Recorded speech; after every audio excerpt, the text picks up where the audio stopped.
Good morning, good afternoon, and good evening, depending on where you are, and welcome to Chattering with Nicholas Vince. And this week I'm going to be chattering with Paul Davis, who I will introduce in just a couple of moments. But in the meantime, I need to do some shout-outs, and I think I need to scroll down on this list. I was thinking, I'm sure there's more. Okay, so the usual thing, thank you very much indeed for those of you who subscribe to the YouTube channel this week. I really do appreciate that. If you haven't done so already, please check out the new website, www.nicholasvince.com. There's a chance to sign up on the newsletter there, and it's more or less there. I'm going to be adding some more stuff, pictures, etc., some more story, some more tales from the set on some of the short films I've done recently, on feature film I did recently as well, come to think of it.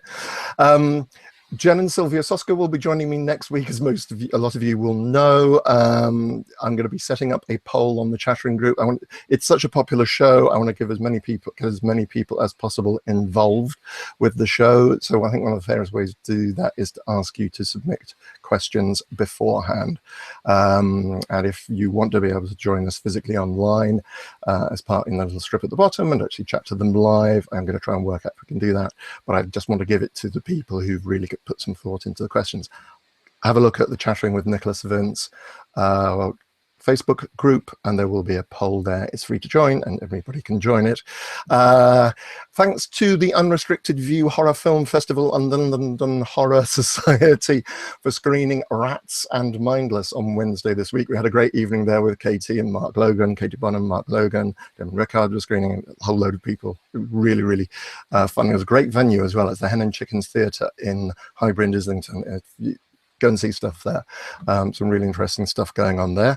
A couple of screenings of The Night Whispered, a short film what I wrote and directed. Birmingham Film Festival. Mindless, sorry, not The Night Whispered. Mindless is screening on Friday the 25th of November at the Mockingbird Bar and Theatre in Birmingham, and I'm also nominated for Best Actor at that festival. I will be there. So come say hi if you're seeing Mindless. On the following night, the Saturday, that's when The Night Whispered is screening. The London Horror Society are screening that. Venue details to be confirmed. It'll be in a pub in the West End, in a small room there. Looking forward to that. And again, hope to see some of you there. And it's free. That event is free. The 15-second horror films for which I am a judge, and Barbie Wilde and Simon Bamford were all judging. It was tough this year, which is just basically it was tough this year because the level has gone up like that from last year. Last year it was fairly easy to see who was going to win. This year it was really tough. Some really good 15-second short films in there. My results are being, my scores, my judging decisions is the word I'm looking for, is being published on Wednesday of this week. So check out 15-second horror. 15secondhorror.ca is the website. Cool. Hello, Paul. Hello. I can't remember if I actually breathed during any of that point. It was you got through a mouthful right yeah. there. It's kind of like I've got to get all this information out, and people can play it back in slow motion if necessary. How are you doing, sir? I'm very well, thank you. I'm honoured to be on the show. Oh, thank you very much for asking me. My pleasure. We're honoured to have you joining us, particularly talking about one of my favourite films. And one of my favourite films that we're going to be discussing is American Werewolf in London and your documentary, Beware the Moon. We're going to talk a bit about the documentary itself and the book, which I have got my prop. This is the book we're going to be discussing. Yay! That's the hardback edition, I imagine, and I got it signed by you and a couple of people who are in the porn. Yeah, that's correct. We had both Lindsay Drew and Gypsy Dave Cooper at Fright Fest when we launched the book in London, which was a lot of fun. Anyway, it was great for those guys as well because you can go down your David Norton route or your Jenny Agutter route or John Landis, Rick Baker. Oh, that's one of the most memorable scenes in the movie, and I know that both Lindsay and Dave have never really kind of had the chance to celebrate the film. They always kind of get forgotten. So when I had the opportunity to bring people to this little panel that we did at Fright Fest, I wanted to do something a little bit outside the box. So we did a little See You Next Wednesday reunion, which was a lot of fun. It was, it was, and eye-opening. Very eye-opening. Yeah, there were a couple of stories that Dave told during that panel that aren't actually in the book. So no, I'm not surprised. Yeah, I was trying to be a little bit more disciplined in the things that I told, but Dave just went for it. Wasn't holding back. So. Which is exactly the yes, it's exactly what he did on set, apparently. Absolutely. Yeah. That was absolutely a fascinating panel. And next Saturday, you're introducing the 35th anniversary screening, or a 35th anniversary screening. Is that right? That is correct. Yeah, it's at the Prince Charles Cinema, and it's next Saturday, which is the 12th of November, which is 35 years to the day that the film opened in London in 1981. Wow! It opened at the Odeon, Leicester Square, on Thursday, the 12th of November, 1981. It originally premiered at the London Film Festival, which was the Sunday before, which was the 8th. And it went down gangbusters. John Landis was there. Jenny Agutter was there as well. I seem to recall, I think it was Kim Newman who told me this, they had a guy playing an organ before the film started, and he was doing a medley of songs with Moon in the title, which must have been extraordinary. I mean, I think I would have loved to have just been there for that, but yeah, no, I wasn't even a year old at that point, so there was no chance of that happening. Just stop it. I definitely didn't.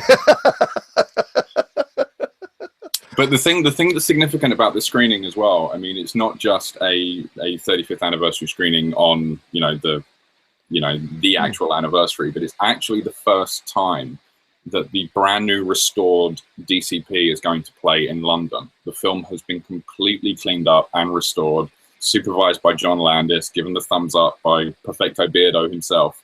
And it is the first time that version is actually screening in London. It played at the Venice Film Festival in September. And it's since been released on Blu-ray in the US, but this is a brand new 4K restoration of the film, and it's never looked this good before. So if you haven't got your tickets yet, get them.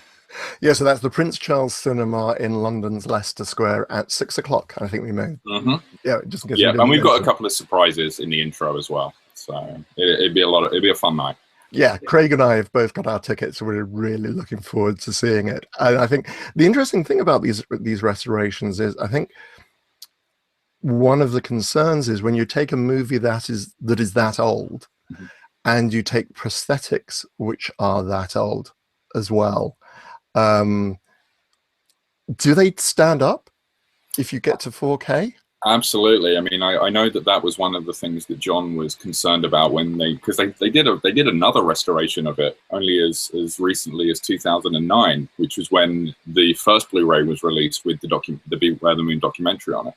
And even then, John was worried about how the prosthetics were going to look, in this brand new, high def scan. And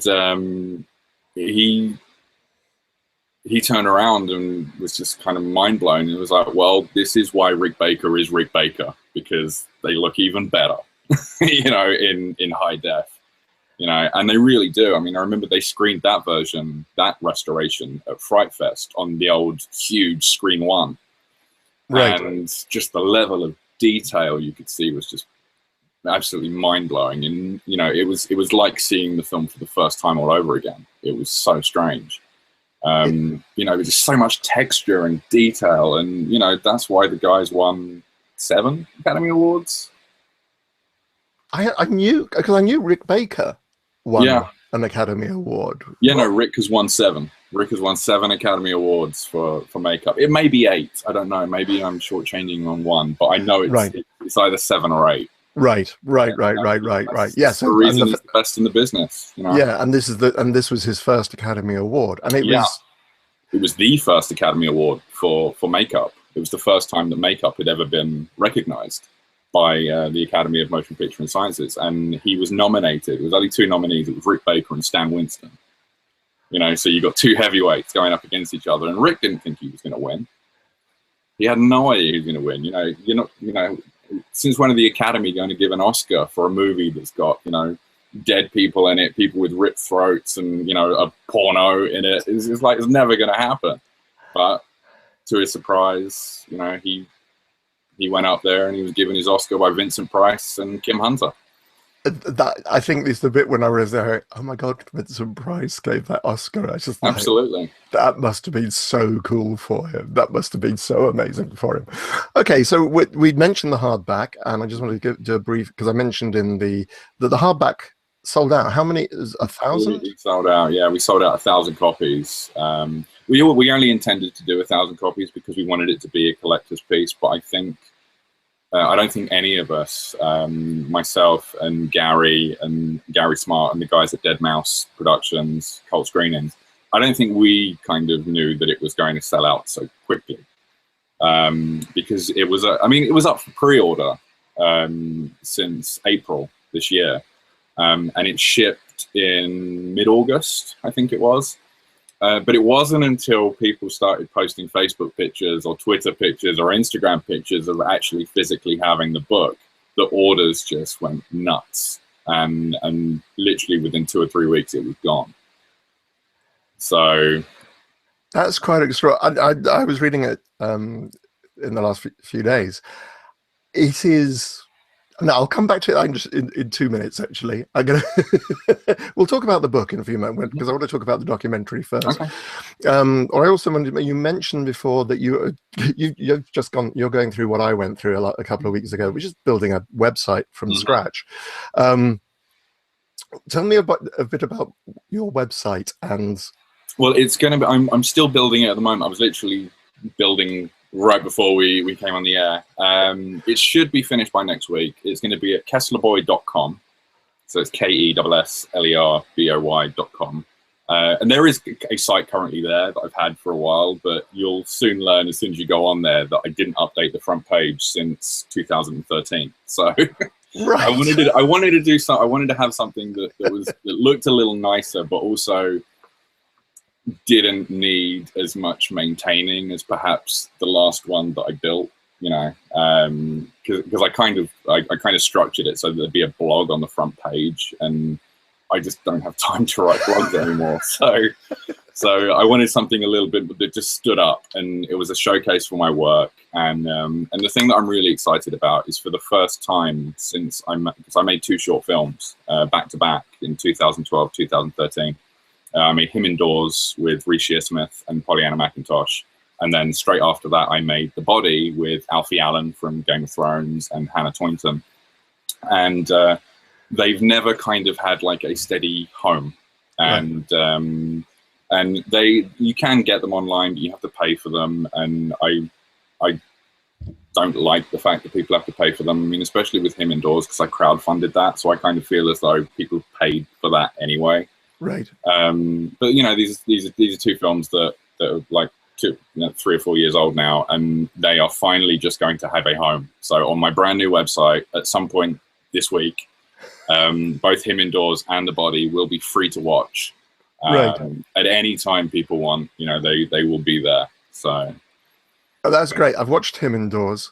There is a reference. There's a Hellraiser something on one of the shelves in one of the shots.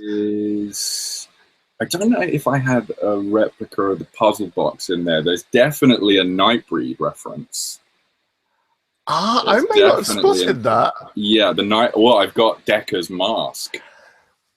Perhaps it's the mask. Perhaps it's the mask I'm thinking of. I thought, because I remember watching it, and it's a long time since I've seen it.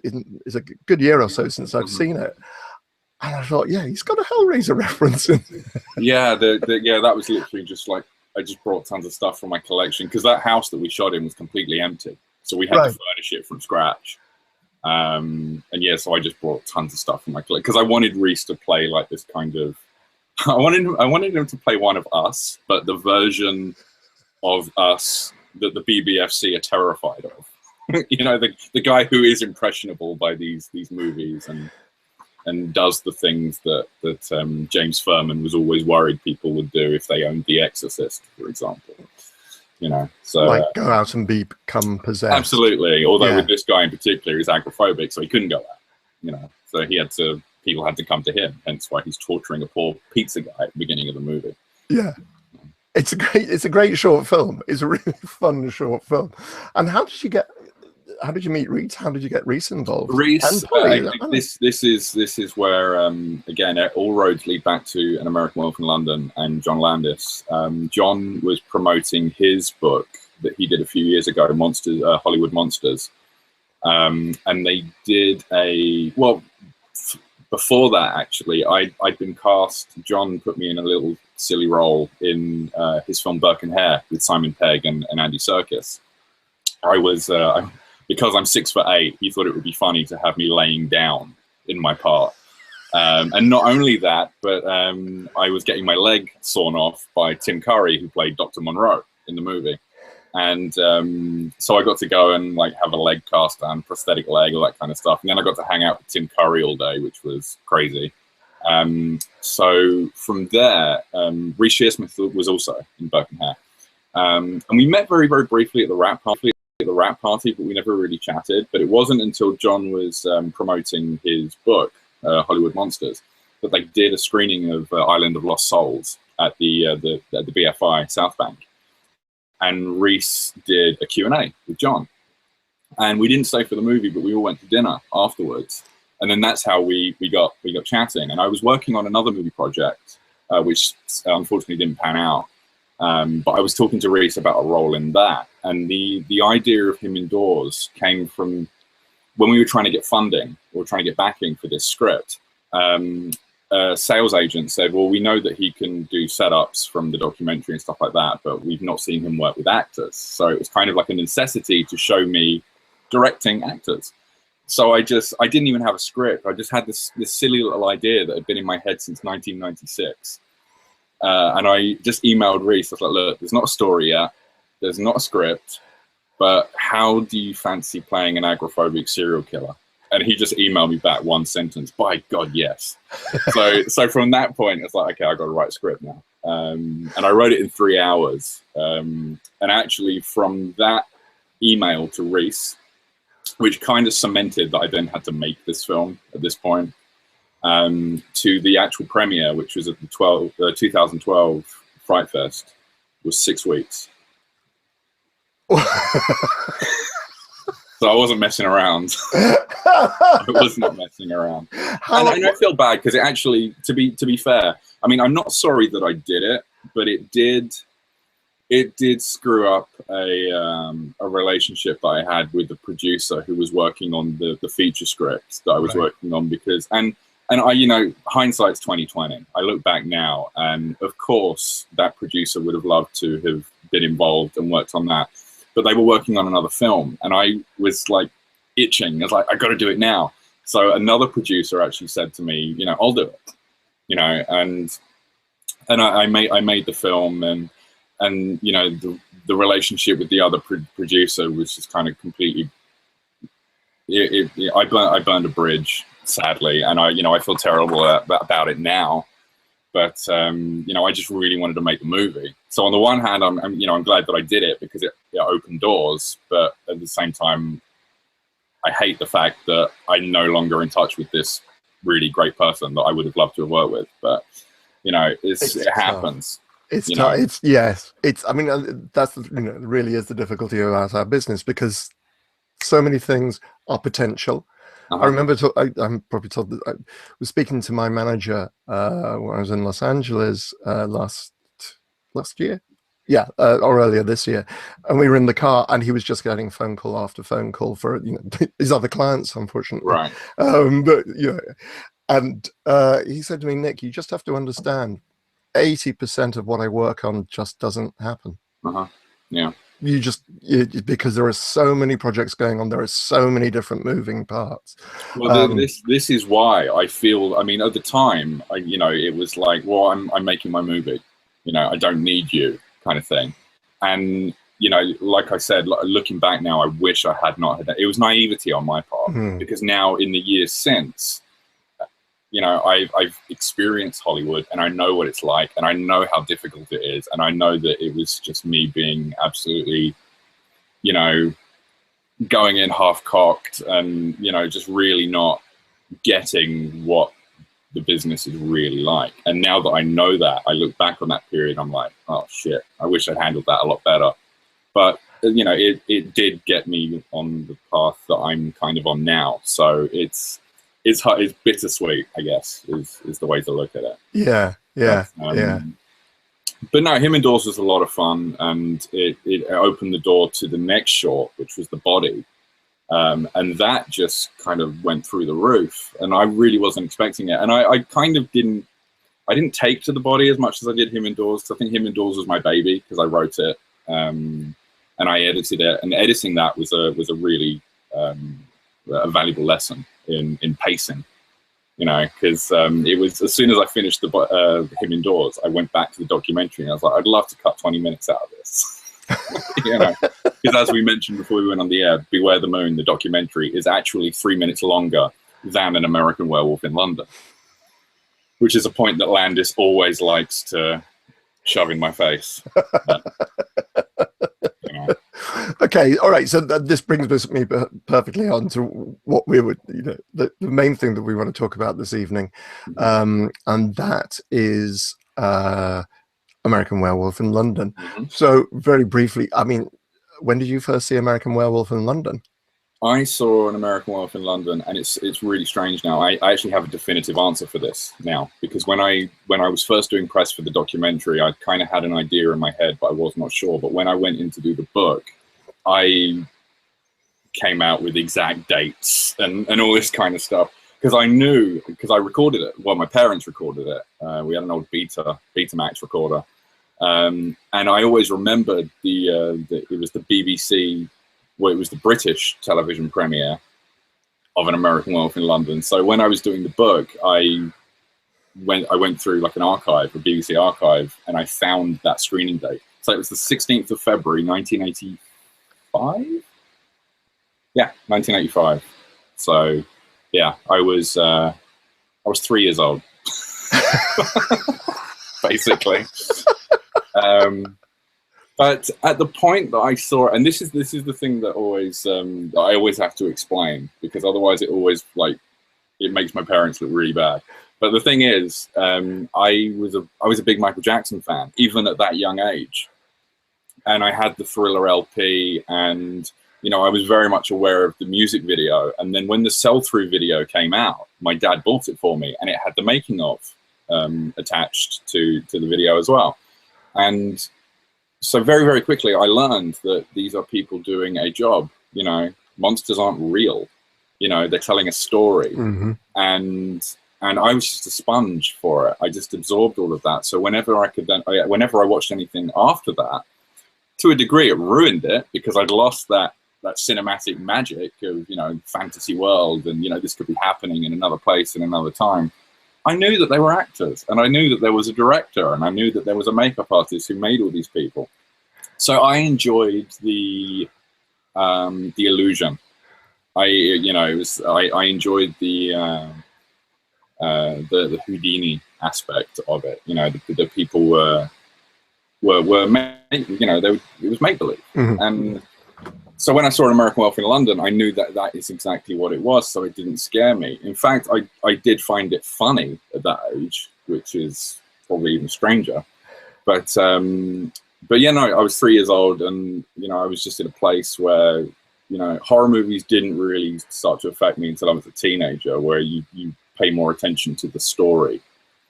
You know, I didn't have that when I was a kid. I saw The Exorcist when I was 9, and it was a roller coaster ride for me. You know, it was a little girl whose head's spinning around. I didn't know what crucifix masturbation was. You know, I thought she was stabbing herself in the leg, but it had blood, so I thought, well, hey, makeup. So, but yeah, you know, An American Werewolf in London. Yeah, 3 years old. It marveled me then. It still marvels me now. It's just everything in my career that movie's just always kind of been over my shoulder, like taps me on the shoulder and go, hey, don't forget about me. So it's okay. So you've got Sorry, I just need to type something. The you've got this. You've got past your teenage years, and you suddenly think, I know what the world needs. It needs a documentary about the making of American Werewolf in London. How did that come? You know, how did that start? How did you take it? I've got this bright idea. What do I do now? Yeah, that bright idea that nearly got me sued. So I was a staff writer at Horror Hound. Right.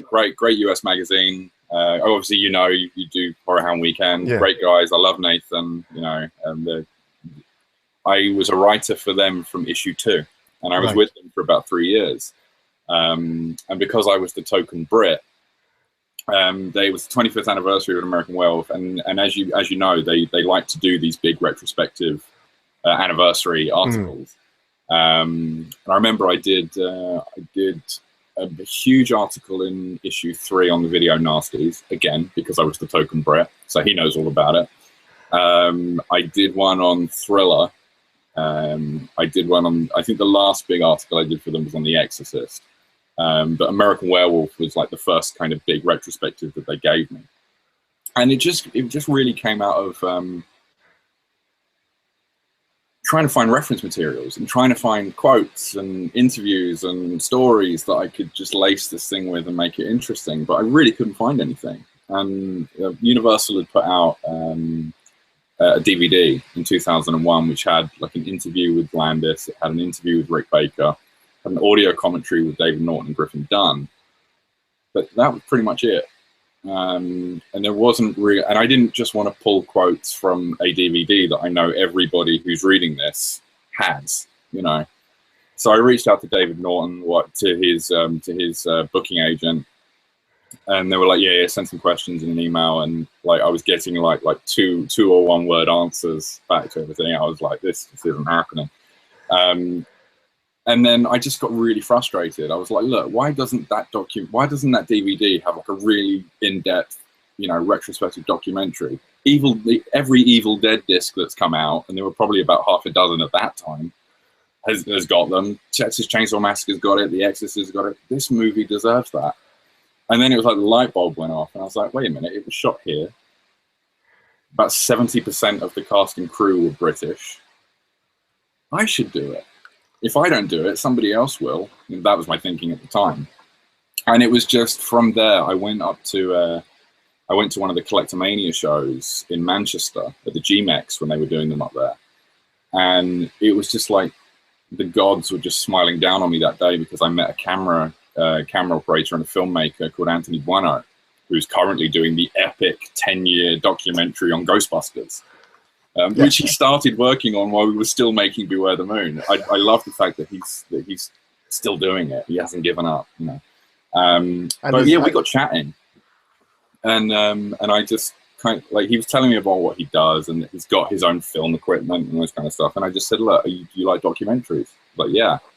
Like, do you like An American Werewolf in London? It's like, yeah, it's one of my favorite films. He's like, would you like to help me make a documentary on An American Werewolf in London? He's like, yeah. So that's literally like 2 weeks later, we were doing camera tests, and I was cold calling and emailing agents for literally everybody who was in the movie. This was before I went to John Landis. So because I wanted to have people kind of locked so that he knew that I was serious. But we had Jenny Agutter, David Schofield, John Woodvine, pretty much, the DOP, Bob Painter, David Tringham, first assistant director. Basically anybody in the UK that we could find, we got quite easily. I will be honest, I did tell them, oh yeah, it's going to be on TV, it's going to be on the DVD and all this kind of stuff. I had no deal at that point. I hadn't even spoken to John at that point. But it was, I'll never forget this, it was December. It was the last week of December in 2006, and I got in touch with Mick Garris of Masters of Horror and the writer of Hocus Pocus, Critters 2, all those kind of movies. I knew him through working with Horror Hound, and I knew he was friends with John, so I sent him an email that was written to John and just asked Mick if he would forward it. And 3 days later, John Landis' name appeared in my inbox, and I hadn't even read it, but I started doing that thing that Homer Simpson does when he gets on the floor and just goes around in a circle, and then I read it, and he's like, I'm flattered, but what the hell do you expect to do with it? You don't own it. Universal own it, you know. And I was like, well, you know, it'll be all right on the day, governor. That was very much my attitude to it. And he later told me that the reason that he actually went along with me at that point, he said, because that was every single crew member's attitude on the making of Werewolf. If there was something too different, no, it'd be okay. You know, so he just, as soon as I said that, he knew it clicked. So, but no, he was great. I mean, he officially became involved when he hooked me up with the Universal's home video department. Right. And I told them what I was doing, and they thought I was nuts as well, and just flat out said, no, we're not interested. We're not going to re-release an American Werewolf in London.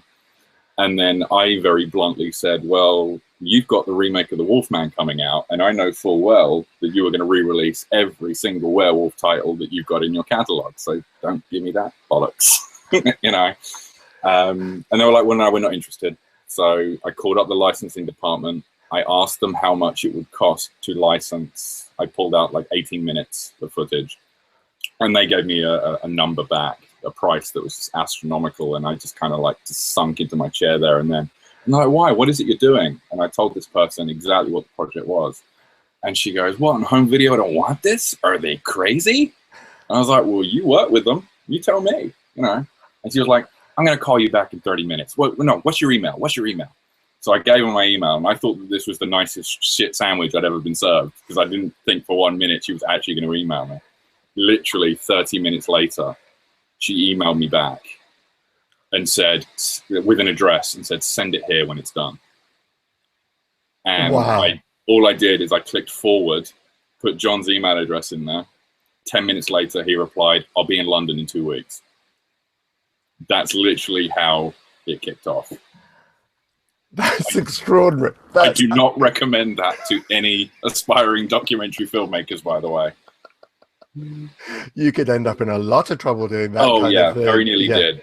And John was the reason that I didn't, basically, because he just knew that we were trying to do something that wasn't, you know, we weren't trying to soil the legacy of the film. We were trying to celebrate it, and John knew that.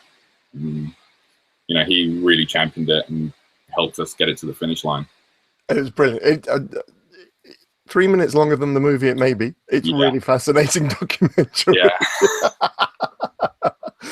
So what did you shoot? You said that Anthony had his own camera equipment. What were you shooting on? I think it was on a Z1. I think it was on a Sony. It was like the advent of like HD cameras that were affordable, you know, which always annoyed me, because when they mastered the documentary for the DVD, they did it in standard definition. But it is we did shoot it in HD, so I don't know why they didn't. But you know, so there is an HD version out there somewhere, but we don't have it. Right. That's really, really sad. Yeah, I know, but okay. So you got you. I have to. Okay, so kind of invidious question, but what was the most fun interview to do? Was it just talking with John, or I think John, for a multitude of reasons. He's going to hate me telling the story, but I told it in the book, so I'll tell it anyway. The day that we went to see him in LA, it was the day before that the bar was raised, literally. The first day we got into LA, we went straight to Rick Baker's old Cinovation Studios, which was like a museum of his work, you know. And we sat down with Rick for, it felt like 2.5, 3 hours. And he happily went through every effect, step by step, you know, told us tons of great stories, and it went over lunchtime, and, you know, he never asked to stop once, you know, he just stayed there and told us all these stories for 3 hours. And then immediately after that, we went to the home of Bob Burns, who has the most fantastic movie prop collection on the planet. He's got the original wolf from An American Werewolf in London. He's got David's Change-O body. He's got the original Jack puppet. He's got the time machine from the original 1961 time machine. He's got Gremlins, Terminator, Aliens, everything. So we went directly from Rick's to there, and spent the rest of the day playing with all the props, and so that day had a lot to, meeting Landis had a lot to live up to. But it's John Landis, and just immediately did. But the thing that was interesting about the interview with him is I noticed halfway through the interview, he's starting to get very quiet, and he's starting to slur. And then at one point I asked a question, and I had to nudge him because he'd fallen asleep.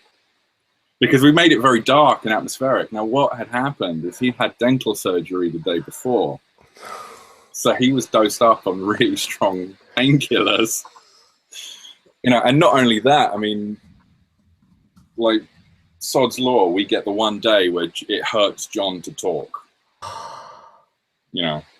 But yeah, the painkillers like really kind of kicked in while we were in the middle of the interview, and he fell asleep. I've still got the original tape. It's so funny. He just stops. Like, John, are you all right? He looks at me and he goes, "I'm hallucinating, Paul. I'm seeing 3 of you right now." But yeah, that was a funny day. And John, on painkillers or not, John gave a fantastic interview. You can't not have a good interview with John Landis. It's impossible. I defy anybody to try.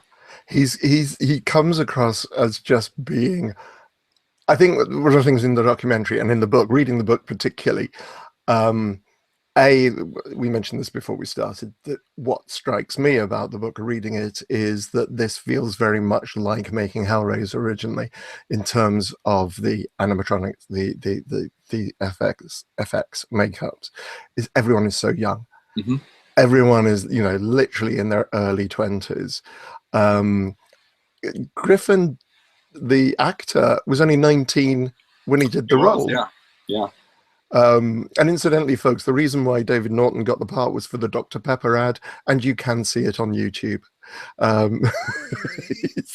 Which we tried to get the Dr. Pepper ad for the documentary. We wanted to show a clip, but the licensing involved for that one clip alone was nuts. Apparently, the tune was written by Barry Manilow, so we had to go to him for the publishing rights, and yeah, it's crazy. But it didn't end up in there. So. No, but it's on YouTube. Uh-huh. It's a size of David Norton I had no idea existed, being in the UK. I'd never seen these things. It's extraordinary. I think one of the things I love about the book, and it comes out in the documentary, as you say, everyone's very willing and interested to talk about the stuff. One of my favorite stories that comes out in the book is actually it comes out in the documentary. It's not quite explained why, but when they were filming the attack on the Moors, they filmed this in Windsor Great Park, and they talked about the fact that it's Hi, Sean. freezing. Oh yeah. No, it was freezing.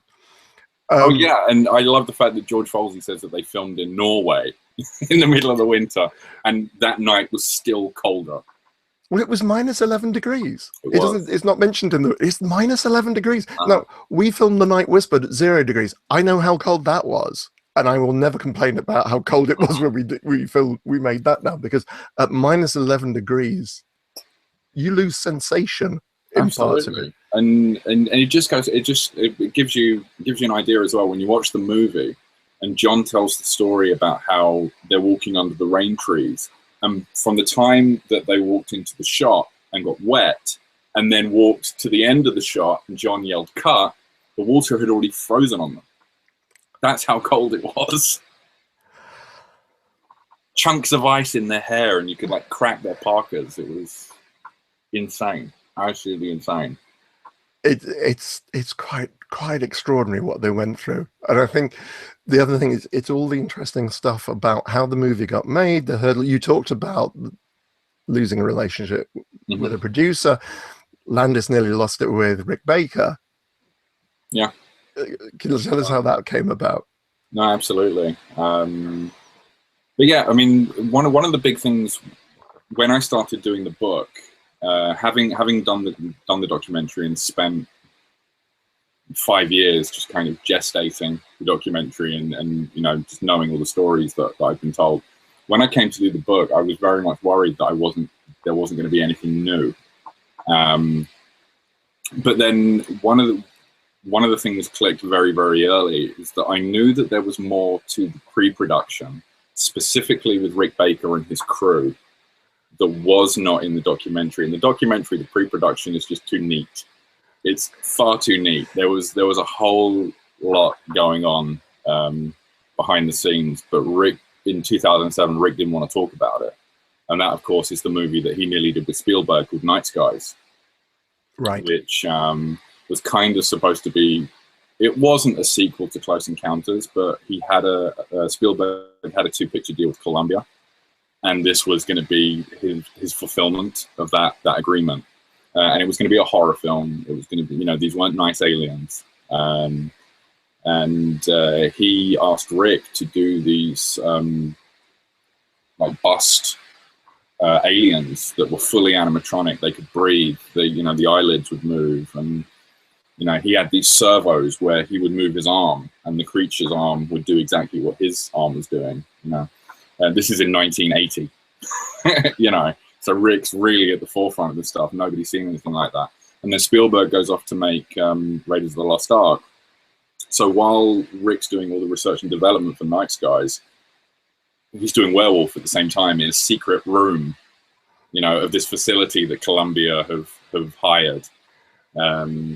So he's got people doing Werewolf during the day, and he's doing all the Night Sky stuff. And then at night, he would go in and do his sculpting for Werewolf. And these two things are going on at the same time. And then when Spielberg came back from shooting Raiders, he turns around to Rick and says, well, I don't want to make a horror movie anymore. I want to make a family-friendly Alien. And Rick wasn't too pleased about it and refused to do that movie. And, of course, that movie went on to be E.T. So that was... John gave Rick kind of the green light to start on the prosthetics on American Werewolf in London, I think in August 1980. Work didn't kind of officially begin like full steam until October. Because of everything that was going on with Night Skies, it didn't start until October. It needed to be ready by January 81. You know, and I knew that there was so much more to the pre-production, you know, but it's not in the doc, but it's all in the book. And I was so glad that all that came out, you know. So did you go back and re-interview? What I did is I interviewed all the new people that I added to the book. Specifically, I got a lot more of Rick Baker's crew, which was fantastic, you know, because Steve Johnson's, you know, he's a hell of a character. He's very candid. Tells it how it is. And of course there was Kevin Brennan, who was inside the wolf suit, you know, so it was great to get his perspective. And you also have Sean McEnroe, who was the guy who they left behind. So he was responsible for kind of packing all this stuff up and shipping it over to England. So I got to interview those guys. So it was great to have a more rounded perspective of what it was like to be in that workshop and, you know, working on the effects for the film. But yeah, it was interesting, you know. Just I would have loved to have had some more of that stuff in the documentary, but you know, it's there and it's in the book, and it kind of gave the book its own kind of unique selling point, you know. It really is an interest. I mean, I was reading it today. I'm just thinking, you know, this is a really interesting textbook history book as to the way them, not just from, you know, the way deals are done, and giving you an insight into the way movie making, which is just such a hugely complex, expensive process. No, absolutely. But also just actually the social political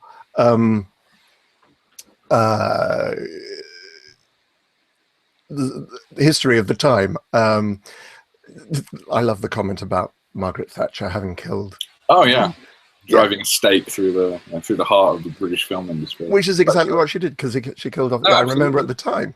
It's just kind of like, really brilliant. Thank you.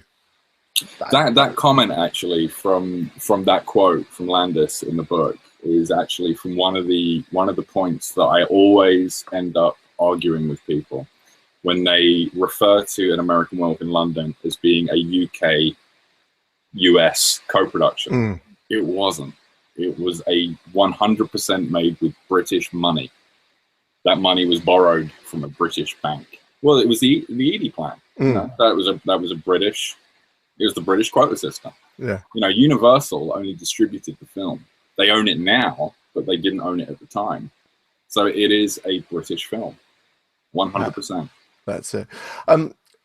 For a reason I'm going to tell you folks next week, I'm going to be cutting the show short in about 10 minutes. Normally we go until 8 o'clock, but I have to run away at 5 to 8. And as I will tell you, actually, I'll probably tell you tomorrow exactly what's going on and why I've got to run away. So Steve, I'm sorry, Craig would have texted you, but he's just messaged me to say his PC froze. Steve, we're not going to be able to get to getting you onto the show with Paul because I've got a couple of questions and other actually comments and things that I wanted to share from reading the book. It was minus 11 degrees, I mentioned. I love the fact that you can see photographs of Rick Baker working with David Norton in the final transformation scene. His T-shirt says, "You knew the job was dangerous when you took it." Great T-shirt. It's a great T-shirt from a makeup man who's making somebody stay in position for up to 10 hours. Absolutely. And again, you know, what these guys went through, what David Norton went through. So the other thing I find fascinating is that they got him to be in a plaster cast holding an expression. Have you ever done a head cast? I've had a full head to toe body cast. Oh yes, I'm sure. Yes. Yeah. Well, I mean, certainly when you did you have to hold an expression during that process? No, I did do something. It wasn't an expression, but I did have to have a mold taken where I had to. It was supposed to be like a wolf's paw, so I had to have my foot at this really awkward angle. That was that was painful. Well, I mean, I know having had the stuff done from Chatter when basically you just like they want a neutral expression because they're going to sculpt around you. Having to hold an expression underneath alginate and then plaster and not moving, and you're just breathing through your nose for like 20, possibly 30 minutes. I just remembered I have done a face cast with an expression. It was for a short film that James Moran made. Oh, right. And I had to have, it was, the gag was, I was having a pair of jeans tied around my throat and my eyes popped out. So I had to have this like pained expression on my face. Oh yeah, I forgot about that. Yeah. It's so, tough. Yeah, very hard, very hard. Yeah, but reading the book and really reading what David Norton went through for that. I mean, I knew it was going to be tough, but really 10 hours in the same position. Trooper on that film. Yeah. I mean, that is just such a huge achievement. I remember when we were doing Hellraiser, comments were made. I think, we'd all got very tired. Listen, we were working long hours, and we were working, as I'm sure they did. And I know the makeup guys, as I have said on the show before, worked even longer than the actors because they had to prepare stuff and so on. Everyone's getting a little bit tired and fractious. But I do remember Roy Puttyfoot coining the phrase that the collective noun for actors was a whinge of actors. Yeah. Well, it's one of those things because I've been doing some creature suit work recently. I did an episode of Doctor Who last year. And it's one of those things where I just get into the mindset, no matter how hot it gets, and no matter how uncomfortable I get, I can't whinge because I'm just happy to be there. It's just one of those things. It's a very, very odd feeling. It is. I know, you just think there are hundreds of people who would swap. Exactly. At any given moment, there are people who would love your job at any. I'm very I don't think there's been a single day where I've been in a creature suit and that hasn't gone through my head. Yeah, which I'm sure you've had as well. So. No, absolutely. It's kind of like, just remember that there are people, you just, as it turns out, particularly, hey, we didn't know when we were filming Cricklewood, but and I'm incredibly grateful. There's two other things I want to say. As I say, we are going to have to finish early in about 5 minutes or so, but I do think before we talk about a book, I just love the phrase change-o heads and change-o mask. That I'd never come across that expression before. It came from, but the reason I didn't put an explanation in is because a load of different people that I asked on Rick's Crew said it came from different things. But I think the one that I agree with, or the one that I think is the most logical explanation, is that it came from the expression "presto changeo." Right. So everything just became a changeo head, a changeo hand, or a changeo body. You know? Right. Oh, Steve Zareski says, Paul, I can't wait to see the Beware the Moon. It's on iTunes in Canada. Oh, really? Yes. Oh, okay. Apparently. I'm not getting royalties for that, so that's interesting to know. No, I'm kidding. I'm kidding. It's Universal's, they own it. Yeah. I'm just happy it got released. You know, Yeah. I'm not gonna bring up any issues now. The last thing you made a very interesting post on Facebook during the week, and there is a clue on the poster on the wall behind you as to what one of the projects that you're working on next year. Yeah. Okay. So as soon as I handed in the Beware the Moon book, Gary and the guys at Dead Mouse were so thrilled with it. I don't think they read it, but they were just so thrilled with the fact that I'd handed it in before deadline day, and it was the right amount of pages. That they just said, look, you've been a dream to work with, which I know was not true, because I know I was a pain in the ass. Name your movie and we'll do another one. Like, so literally, I've had the offer on the table since April, I think. It was April, yeah, because as soon as we had the finished version, that's when the pre-order started. So I've been arming and ahhing for the longest time. It's like, well, the only reason I did Werewolf is because I had all the material already, and you know, it wasn't that much of a big deal to get new people in. But then the more I started thinking about it, I was like, but you know, it would be nice to kind of put another book out. You know, if I can find the time to do it. And for the longest time, I was torn between Carrie and Poltergeist. And up until about 4 weeks ago, I was going to be doing Poltergeist, to the point where I actually started doing prep work on that.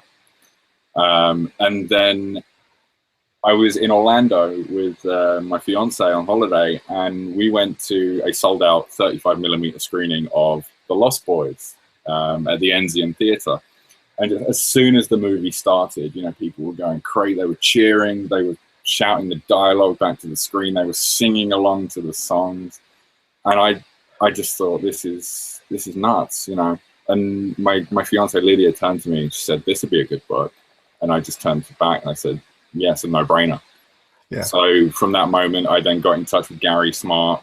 I said, look, I know you wanted me to do Poltergeist, but I'm now doing The Lost Boys. It wasn't, how would you feel about me doing The Lost? I'm doing The Lost Boys.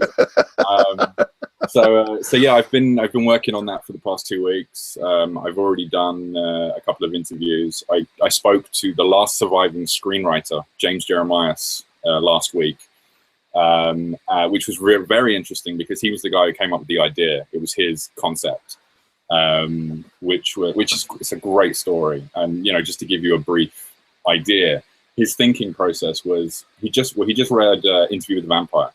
Right. And the Kirsten Dunst character in the movie, who's the 200-year-old vampire trapped in the 12-year-old body, he's like, what if that is the part of the Peter Pan story that we're not being told? Wow. You've got children that never age, can't die, and they fly. That's where the Lost, and hence the title. Oh, wow. So yeah, so I've just started work on that. I've got a huge interview tomorrow with Richard Donner, who was the exec producer and of course directed The Omen, Superman, The Goonies, the Lethal Weapon movie. So that'll be a lot of fun. And it's going to be the same deal with Beware the Moon.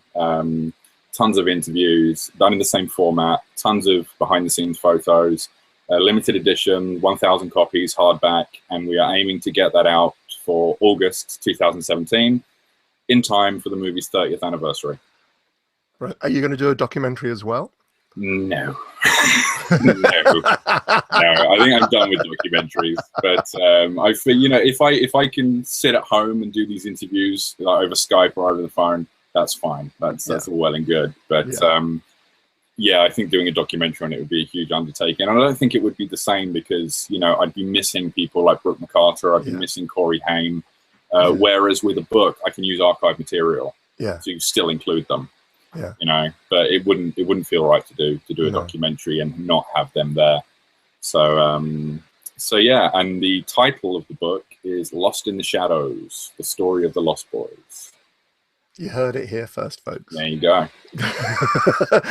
Paul, this has been wonderful. I need to terminate this. Absolutely. Thank you very much again for asking me to come and chat. Thank you so much. Brilliant. Thank you very much. Ladies and gentlemen, this has been Chattering with Nicholas Vince. I've been chattering with Paul Davies, and I will see you next week when I'm talking to the Soska sisters, and I will make an announcement tomorrow as to explaining why I'm running away now. Okay. Take care, folks. Bye.